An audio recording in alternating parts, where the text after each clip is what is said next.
Bismillahirrahmanirrahim. Assalamualaikum warahmatullahi wabarakatuh. Alhamdulillahirabbil alamin. Wa bihi nasta'in ala umurid dunya waddin. Wassalatu wassalamu ala asrafil anbiya'i wal mursalin sayyidina wa maulana Muhammadin wa ala alihi wa sahbihi ajmain. Amma ba'du.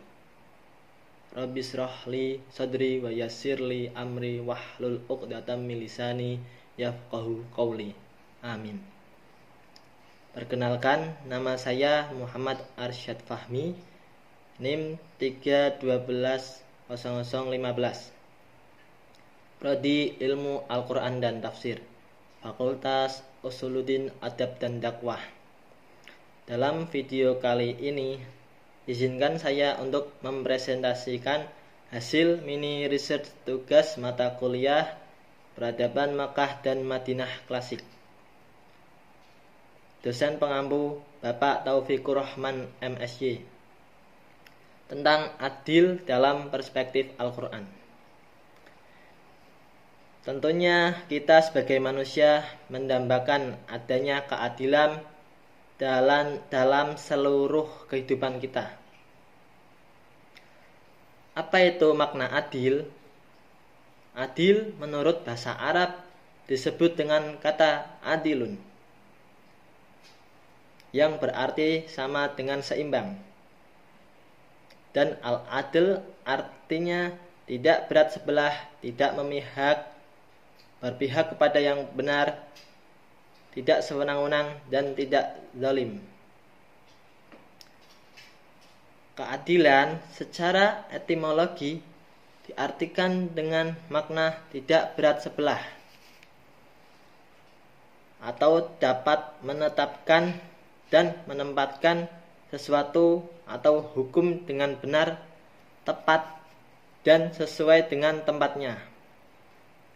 Keadilan dapat diartikan sebagai suatu tindakan atau perlakuan yang seimbang dan sesuai dengan ketentuan, tidak membenarkan yang salah dan tidak menyalahkan yang benar, meskipun harus menghadapi konsekuensi-konsekuensi tertentu.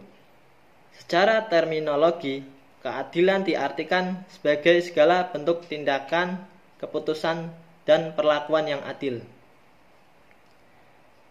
Konsep keadilan menurut nilai-nilai ayat Al-Quran. Di dalam Quran surat Al-Maidah ayat 8, Allah menjelaskan dalam firman-Nya yang artinya, hai orang-orang yang beriman, hendaklah kamu jadi orang-orang yang selalu menegakkan kebenaran karena Allah, menjadi saksi adil, dan janganlah sekali-kali kebencianmu terhadap sesuatu kaum mendorong kamu untuk berlaku tidak adil.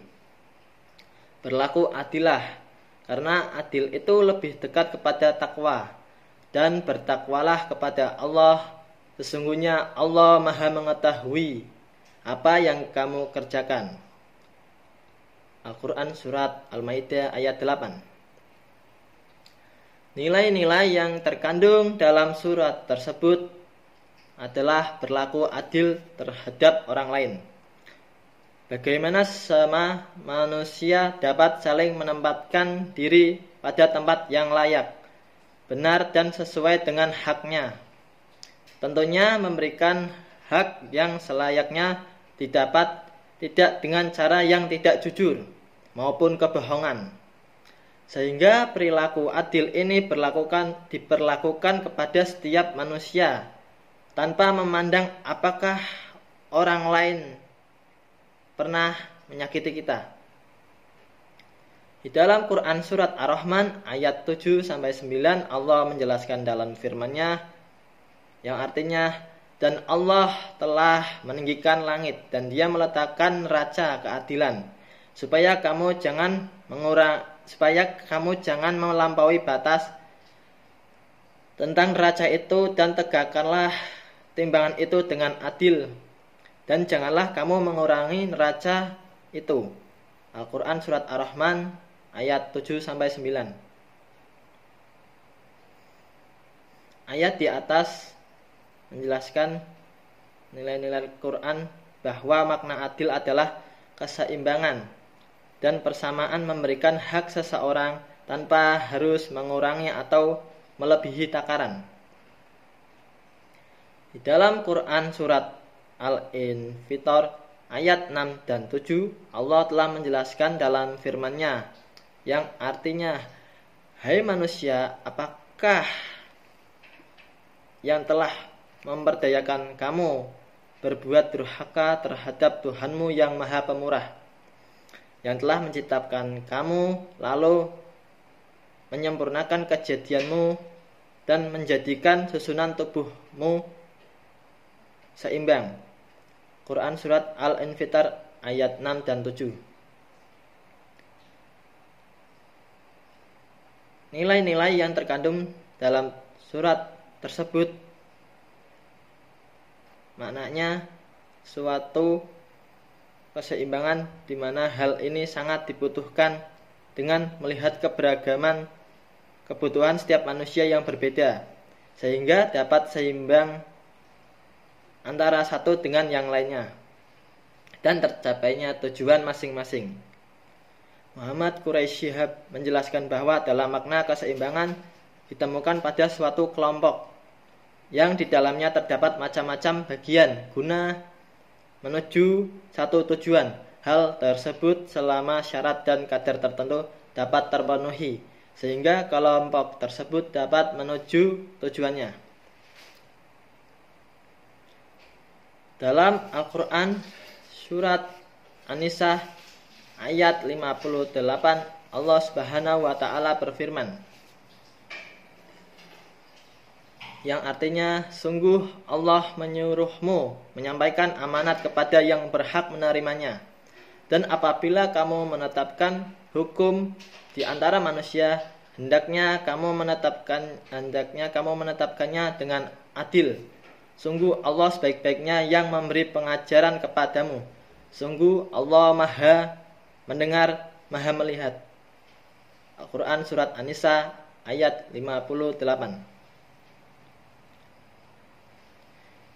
Nilai-nilai yang terkandung dalam surat tersebut bahwa adil diartikan sama dalam sikap memperlakukan setiap insan. Adil dengan definisi persamaan perilaku terhadap semua orang yang tidak membeda-bedakan hak-haknya, dan kebenaran yang hakiki tentu dari Allah, karena Allah Zat yang maha adil. Hukumnya adalah hukum yang paling adil. Maka keadilan hanya ada pada hukum Allah Subhanahu wa ta'ala. Bukankah kita sering mendengar firman Allah di dalam surat At-Tin ayat 8? Di ayat yang terakhir Allah menegaskan, "Alaihissallahu bi ahkamil hakimin." Yang artinya, bukankah Allah itu hakim yang paling adil? Al-Quran surat At-Tin ayat 8. Maka Rasulullah Shallallahu Alaihi Wasallam menuntun kita kalau kita membaca surat At-Tin sampai akhir, dan di ayat akhir itu kemudian kita menjawab, "Bala wa ana ala dzalika minasyahidin." Betul ya Allah, Engkau adalah hakim yang paling adil, dan kami termasuk di antara yang bersaksi atas yang demikian itu. Hadis riwayat At-Tirmizi dari Abu Hurairah radhiyallahu anhu. Maka kalau ingin mendapatkan keadilan yang sebenarnya hanya ada pada hukum Allah. Ketika seluruh persoalan diputuskan dengan hukum Allah, pasti akan menimbulkan dan menumbuhkan kebaikan, dan semua merasa adil dan merasa mendapatkan keadilan.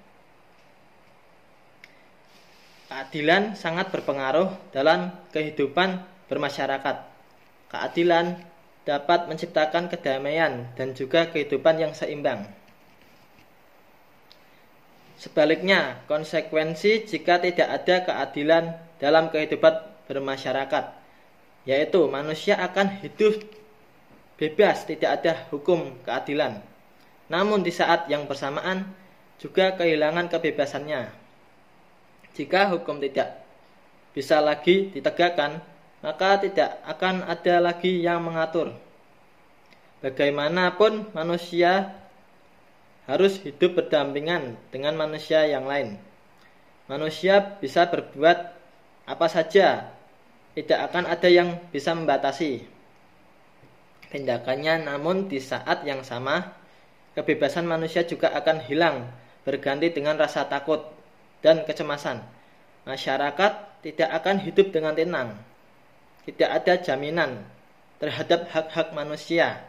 Manusia tidak akan merasakan kebebasan untuk berbicara, untuk mendapatkan pendidikan, untuk hidup dengan layak, dan untuk merencanakan kehidupan. Semua manusia lakukan hanya akan berfokus pada usaha untuk bertahan hidup. Dan yang berlaku hanyalah hukum rimba, siapa yang kuat dialah yang akan menang. Sekian penyampaian dari saya. Apabila ada kesalahan dalam penyampaian dan kurang lebihnya, saya mohon maaf yang sebesar-besarnya. Wabillahi taufiq wal hidayah. Assalamualaikum warahmatullahi wabarakatuh.